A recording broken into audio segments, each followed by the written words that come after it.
Top quality और consistent performance के लिए सिर्फ सिल्वर पंप नाम याद रखना।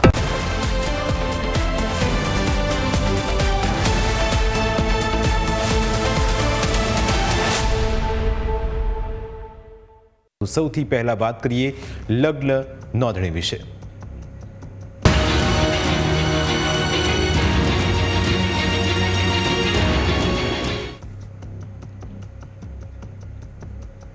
પંચમહાલના કણજીપાણી ગામે બોગસ લગ્ન નોંધણીને લઈ નીત નવા ખુલાસા થઈ રહ્યા છે।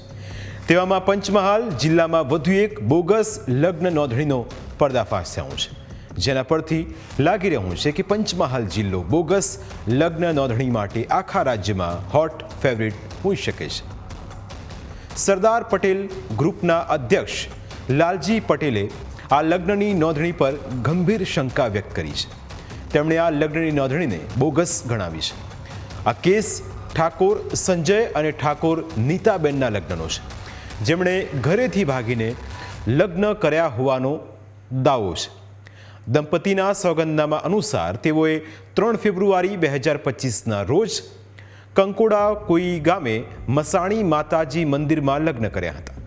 આ લગ્નમાં સાક્ષી તરીકે પાટણના સ્થાનિક લોકો અને ગૌર મહારાજ તરીકે નાગરવાડા વિસ્તારમાં રહેતા વ્યક્તિનું સોગંદનામું રજૂ કરવામાં આવ્યું। આ કેસમાં લગ્ન કાયદાકીય પ્રક્રિયા પ્રમાણે જ થયા હોવાની થિયરી તો સાચી છે, પણ તેમાં બોગસ રીતે નોંધણી થઈ હોવાનું ત્યારે સામે આવ્યું જ્યારે તારીખોમાં ગડબડ ગોટાળો જોવા મળ્યો। લગ્ન નોંધણી માટે આ યુગલે 4 ફેબ્રુઆરીના રોજ પાટણમાં દસ્તાવેજો નોટરી કરાવ્યા હતા, પરંતુ નોંધણી સર્ટિફિકેટમાં લગ્નની તારીખ 3 ફેબ્રુઆરી છે અને લગ્ન નોંધાવ્યાની તારીખ 6 ફેબ્રુઆરી દર્શાવવામાં આવી છે। એટલે એસપીજીએ અહીં સવાલ એ ઊભો કર્યો કે જો 3 ફેબ્રુઆરીએ લગ્ન કંકોડા કોઈ ગામમાં થયા હતા તો પછી 4 ફેબ્રુઆરીએ તેઓ દસ્તાવેજો માટે પાટણ કેમ પહોંચ્યા? જો ગૌર મહારાજ દ્વારા કંકોડા કોઈ ગામમાં લગ્ન કરાવ્યા હોય તો ઘોગંબા ખાતેથી કેમ દસ્તાવેજ ખરીદવામાં ન આવ્યા? આ ઉપરાંત લગ્ન ખોટી રીતે નોંધાવ્યા હોવાનો બીજો પુરાવો એ પણ છે કે જે મંદિરમાં લગ્ન કર્યાનો ઉલ્લેખ છે તે મંદિરમાં કોઈના લગ્ન થતા ન હોવાનો ગ્રામજનોનો દાવો છે। તો ખરેખર જો ભાગેનું લગ્ન ન હોત અને ખરેખર કાયદેસર રીતે ત્યાં મસાણી માતાના મંદિરે જો લગ્ન કર્યા હોત કંકોડા કોઈ ગામે, તો એ તાલુકાનું મથક છે, ધોગંધા તાલુકો છે, જિલ્લો પંચમહાલ। હવે તે તાલુકાનું મથક છે, તે સ્ટેમ્પ બી મળે, નોટરી બી મળે, વકીલ બી મળે। તેમ છતાં એ લોકો નોટરી અહીંયા કરાવી છે પાટણમાં, સ્ટેમ્પની ખરીદી પણ પાટણમાં કરી છે। એટલે ક્યાંક ને ક્યાંક એવું લાગે છે કે પાટણમાં બેઠે બેઠે અહીંથી ડાયરેક્ટ ડોક્યુમેન્ટ આધારિત ત્યાંના તલાટીથી નોંધણી કરી હોય એમની ગેરહાજરીમાં, એવી એમને શંકાની સોય છે। તો બીજી તરફ લાલજી પટેલની માંગ છે કે આ મામલે સરકારી તંત્ર વહેલી તકે પગલાં લે, કારણ કે આવી ઘટનાઓના કારણે દીકરીઓની જિંદગી બરબાદ થઈ રહી છે।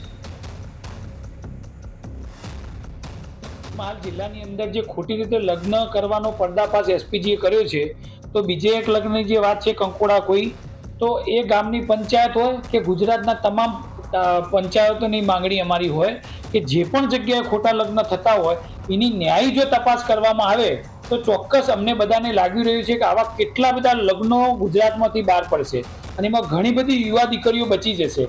તો મારે સરકારશ્રીને ગૃહમંત્રીશ્રીને વિનંતી છે કે તમે કંકાળા કોઈ હોય કે ચાહે કોઈ પણ ગુજરાતનું કોઈ પણ તાલુકા કોઈ પણ પંચાયત હોય, એ પંચાયતની ખરેખર જેટલા પણ લગ્નો થતા હોય, જો મોટા પ્રમાણમાં લગ્નો થતા હોય એની ન્યાયી તપાસ કરશો તો દૂધનું દૂધ અને પાણીનું પાણી થઈ જશે અને સાચા લગ્નો ખબર પડી જશે અને ખોટા કેટલા થયા છે બધાની ખબર પડી જશે।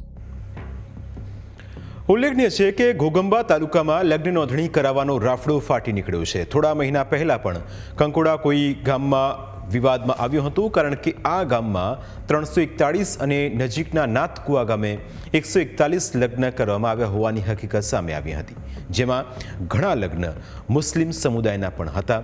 તે વખતે તલાટી પ્રવીણ પટેલનું નામ સામે આવ્યું હતું, જે જીતપુરા, ચંદ્રનગર, કંકોડા કોઈ અને નાથકુવા ગામે ફરજ બજાવતો હતો।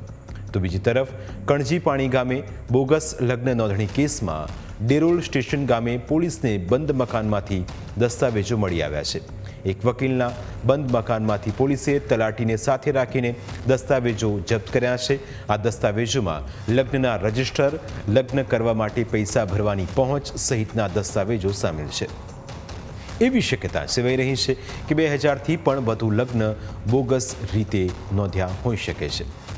આ તરફ પાટણ અને મહેસાણામાં જે યુગલો ભાગીને લગ્ન કરે છે તેઓ મોટે ભાગે હારીજના મોગલ માતાના મંદિરમાં લગ્ન કર્યા હોવાનું સોગંદનામામાં લખવામાં આવ્યું હોય છે. પરંતુ શું આ મંદિરમાં લગ્ન થાય છે કે નહીં? આ મંદિર ક્યાં આવેલું છે તેને લઈ એસપીજીના સભ્ય દિલીપ પટેલે મંદિરે જઈને જ ખુલાસો કર્યો. તો આજે અમને એવું થયું અમારી ટીમ દ્વારા કે ભાઈ આજે આપણે હારીજ ખાતે મોગલ માતાનું મંદિર જોવા જવું છે, પરંતુ આખા હારીજમાં ક્યાંય નતું. હારીજથી ખાખરી રોડ પડે છે, હારીજથી 2 કિલોમીટર દૂરના અંતરમાં અહીંયા મંદિર આવેલું છે. હવે મંદિર સંજોગો વરસાદ અત્યારે મંદિર ખુલ્લું છે અને મંદિરમાં કોઈને કંઈ બેઠેલું છે, તો આપણે એમની મુલાકાત લઈશું.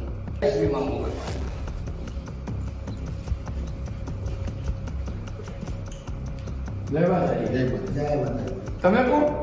અમે પૂજારી અહીંયા મોગલ માતાના મંદિરે પૂજા કરો છો? સરસ સરસ. આવો બેસી. જય બાપુ.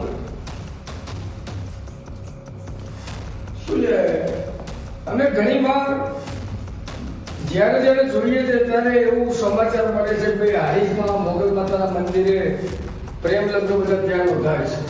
હવે માતાજીનું નામ બહુ સાંભળ્યું કે મોગલ માતાના મંદિરે લગ્ન નોંધાય છે, આ લગ્ન કરવામાં આવે છે. તો તમે શું અહીંયા માતાજીની પૂજા કરો છો? આપણે અહીંયા અંધવરાની પૂજા કરીએ, કોઈ પગાર કંઈ નહીં. શિવાસ કરો છો સેવા કરીએ માતાની. તમે તો છતાં કોર્ટની અંદર લખેલું છે. હવે અહીંયા મંદિરે આવ્યો છે અને મંદિરના પૂજારી શ્રી એવું કહે છે કે માતાજીની હું પૂજા અર્ચના કરું છું, અને આપણને બોર્ડ બતાવે છે કે અહીંયા સૂચના મારેલી છે તાઈ શ્રી મોગલધામ હારીજ કે જાહેર સૂચના કે આ મંદિર પરિસરમાં ફુલાર વિધિ લગ્ન કરવા નહીં. જો કોઈ પણ વ્યક્તિ આ જાહેર સૂચનાનો અમલ નહીં કરે તો તેની જવાબદારી જે તે વ્યક્તિની રહેશે. આવી કડક શબ્દોમાં સંસ્થા દ્વારા સૂચના લખવામાં આવી છે. આ સૂચના મતલબ કોઈ બીજા કોઈ રાખતા જ નહીં, ડાયરેક્ટ આપણે અંબાડીએ ડાયરેક્ટ. બરોબર. તો અહીંયા જે વારંવાર જ્યારે જોઈએ ત્યારે લગ્ન નોંધણી થાય છે તો મોગલ માતાનું મંદિરનું નામ, તો શું લગ્ન તમે કરાવો છો? એક જ વાત છે, અમે લગ્ન કરાવતા હોય તો અમારું લિખિત તો હશે નહીં. હા બરોબર, અમારા ફોટા હશે. અમે ફુલાર કરાવતા હશે, પહેરાતા વખતે ફુલાર વખતે ફોટા તો અમારા હશે ને. હા હા બરોબર. પછી અહીં અમે જે કર્યું હશે એનું સર્ટિફિકેટ તો હશે ને લખેલું. આ તો સંસ્થા દ્વારા જો એમ કે ભાઈ લગ્ન કરવામાં આવતા હોય તો અહીંથી કોઈ દાનની પાવતી કે લગ્નની પાવતી એવી કોઈ આપવામાં આવતી નથી અને એવી કોઈ નોંધણી થતી નથી, એવું પૂજા જે મંદિરના પૂજારી શ્રી એ જણાવે છે. આખા પ્રકરણમાં હવે ઊંડાણપૂર્વક તપાસ થાય તે જરૂરી છે, કારણ કે કોઈ પણ કામમાં ખોટું ચલાવી લેવાય નહીં. તલાટીઓ જો આ રીતે કૌભાંડ કરતા હોય તો તેમની સામે સચોટ તપાસ થવી જોઈએ અને લગ્ન નોંધણીના આખા કૌભાંડનો અંત પણ આવવો જોઈએ. ક્રાઇમ 9માં સમય થયો છે બ્રેકનું. બ્રેક બાદ અન્ય મુદ્દા વિશે વાત.